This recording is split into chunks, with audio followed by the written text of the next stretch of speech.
So another question is, so very important question also it is. So ఈ question board of quarterly exam పేపర్లో వచ్చింది, government conduct చేసిన పేపర్లో వచ్చింది. అలాగే మోడల్ పేపర్ టెక్స్ట్ బుక్ వెనకాల చూసారా, అందులో మోడల్ పేపర్ 2లో కూడా ఇది ఉంది.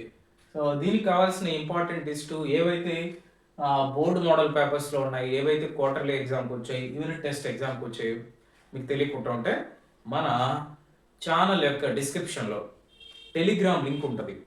సో అందులో మీరు ఆ టెలిగ్రామ్ లింక్ని క్లిక్ చేశారనుకోండి, డైరెక్ట్గా మీరు టెలిగ్రామ్లో జాయిన్ అవ్వచ్చు. అక్కడ మీకు ఇంపార్టెంట్ క్వశ్చన్స్ ఉంటాయి అండ్ మెటీరియల్స్ ఉంటాయి, క్వశ్చన్ పేపర్స్ కూడా.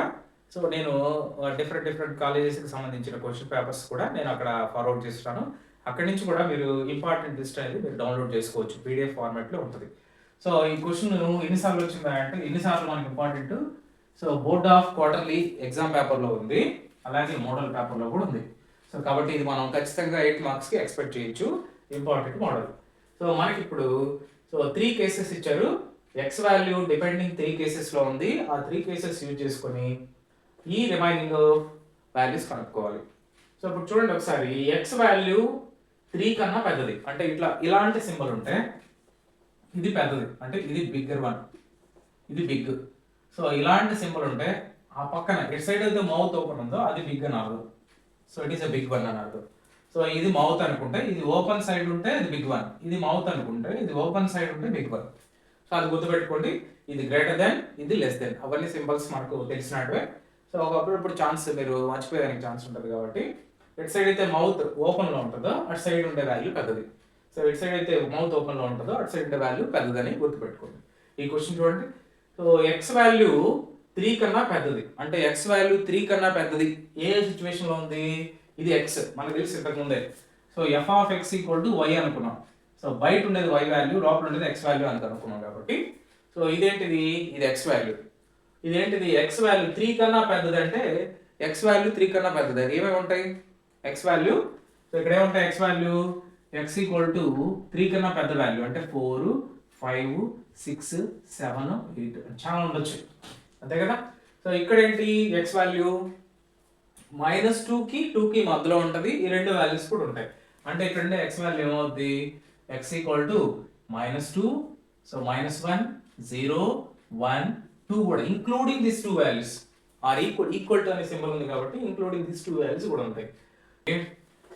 ఎక్స్ వాల్యూ -3 కన్నా తక్కువ అంటే -3 కన్నా తక్కువ అంటే ఎక్స్ వాల్యూ ఏముంటుంది ఇక్కడ -4, -5, -6 అండ్ సో -∞ వరకు ఉంటుంది. అంటే మైనస్లో ఎంత పెద్ద వాల్యూ ఉంటుందో అంత చిన్నదని అర్థం అది. సో -1 పెద్దదా, -6 పెద్దదా అంటే -1 పెద్దది. తర్వాత నెగిటివ్ నెంబర్స్కి ఎంత పెద్దది ఉన్నా సరే అది చిన్నదని అర్థం. సరే ఇది కేసు. ఒకసారి దీని యొక్క వాల్యూ చూద్దాం. So F of 4 first one.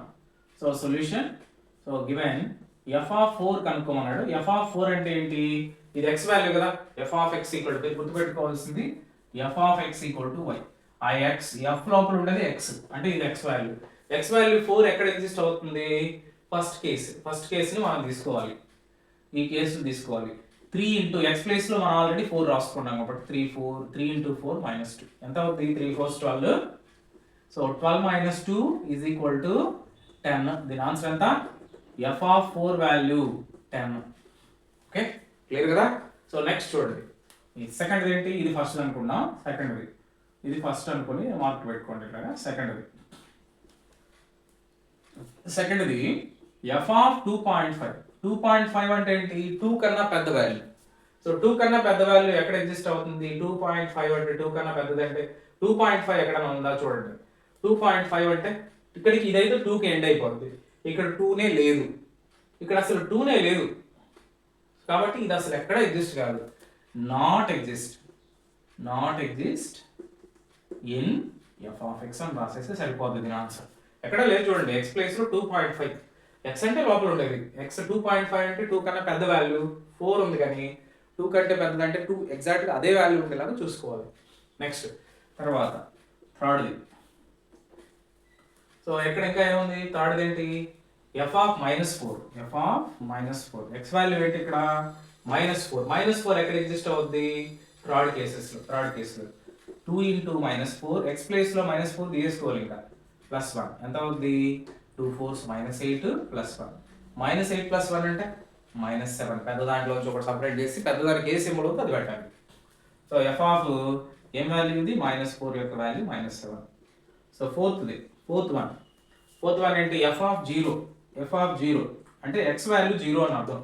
0 ఎక్కడ ఉంది ఏ కేసులో ఈ మిడిల్ కేసులో ఉంది.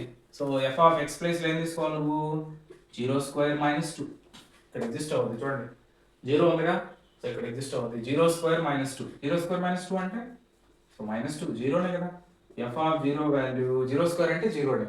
So F of 0² -2 means F of -2 only. Next ఇంకా so F of -7 fifth one F of -7.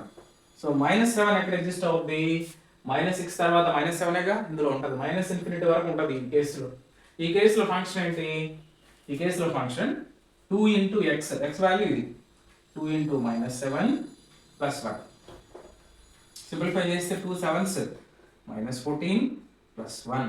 So 14 లోంచి 1 సపరేట్ చేయండి. సో -13 పెద్దదానికి సింబల్లో మైనస్ ఉంది కాబట్టి సపరేట్ చేసి ఆ సింబల్ పెట్టాను. నెక్స్ట్ ఇంకా చూడండి ఇంకోటి ఏంటి సిక్స్త్ వన్ ఏమి ఇచ్చాడు ఎఫ్ ఆఫ్ 1 వాల్యూ ఏంటో చూడండి. ఎఫ్ ఆఫ్ 1 ఎక్స్ ప్లేస్లో 1 అంటే దీంతో కంపేర్ చేసుకోండి. ఎక్స్ వాల్యూ అంతా 1 ఎక్కడ వస్తుంది ఎక్కడ కనిపిస్తుంది చూడండి ఈ 3 ఇంటర్వెల్స్లో దీంట్లోనా సో దీంట్లో కనిపిస్తుంది ఎఫ్ ఆఫ్ 1 కనిపిస్తుంది కాబట్టి కేసు ఇది ఎఫ్ ఆఫ్ ఇది తీసుకొని ఎక్స్ ప్లేస్లో 1 పెట్టేసేయండి ఎందుకంటే ఎక్స్ వాల్యూ 1 కాబట్టి 1² -2 1² అంటే 1 -2 పెద్ద దాంట్లోంచి సపరేట్ చేస్తున్నాం కాబట్టి పెద్దదానికి మైనస్ ఉంది -1 F of 1 value -1. Last answer ఏంటి last answer F of 7th one. So last one చూడండి ఎఫ్ ఆఫ్ 9 ఎక్స్ ప్లేస్లో ఎంత వాల్యూ ఉన్నట్టు x = 9 అన్నట్టు 9 ఎక్కడ ఎగ్జిస్ట్ అవుద్ది 9 7 8 9 వస్తుంది అప్ టు ఇన్ఫినిటీ వరకు ఎగ్జిస్ట్ అవుతుంది కాబట్టి ఇక్కడ. సో దీని ప్లేస్లో మనం ఎఫ్ ఆఫ్ ఎక్స్ తీసుకోవచ్చు. ఎక్స్ అంటే ఏంటి ఆల్రెడీ 9 కాబట్టి 3 ఇంటూ 9 -2 3 9s 27 -2 27 2 పోతే 25 దేని యొక్క ఆన్సర్ ఇది ఎఫ్ ఆఫ్ 9. చాలా సింపుల్ కదా చూడండి చాలా సింపుల్. కాకపోతే అక్కడ మనం ఈ ఇంటర్వెల్స్ మధ్యలో అంటే ఆ ఇన్ఈక్వాలిటీస్ సంబంధించిన వాల్యూస్ ఒకసారి రాసుకుంటే మీకు చాలా సింపుల్ అవుతుంది. ఎక్కడ ఎగ్జిస్ట్ అవుతుందో చూసుకోవాలి ఎగ్జాక్ట్ వాల్యూ. ఆ ఎగ్జాక్ట్ వాల్యూ ఒకవేళ అక్కడ ఎగ్జిస్ట్ అయితే అక్కడే ఎక్స్ ప్లేస్లో ఈ ఎగ్జాక్ట్ వాల్యూని సబ్స్టిట్యూట్ చేస్తాం. సో ఇది 8 మార్క్స్ ఇంపార్టెంట్ క్వశ్చన్ చాలా ఈజీ కాబట్టి. సో దీని యొక్క ఇంపార్టెంట్ లిస్ట్ అంతా కూడా మనం ఇప్పుడు డిస్కస్ చేయబోతాం. సో చాలా important and easy don't forget to. So ఇవన్నీ కూడా చాలా ఇంపార్టెంట్ క్వశ్చన్స్. మీరైతే ఖచ్చితంగా ఇలాంటి క్వశ్చన్స్ అండ్ ఎక్స్ప్లెనేషన్ కోసం మన ఛానల్ అయితే సబ్స్క్రైబ్ చేయండి. మీ ఫ్రెండ్స్ కూడా రిఫర్ చేయండి సో వాళ్ళకి కూడా బెనిఫిట్ అవుతుంది.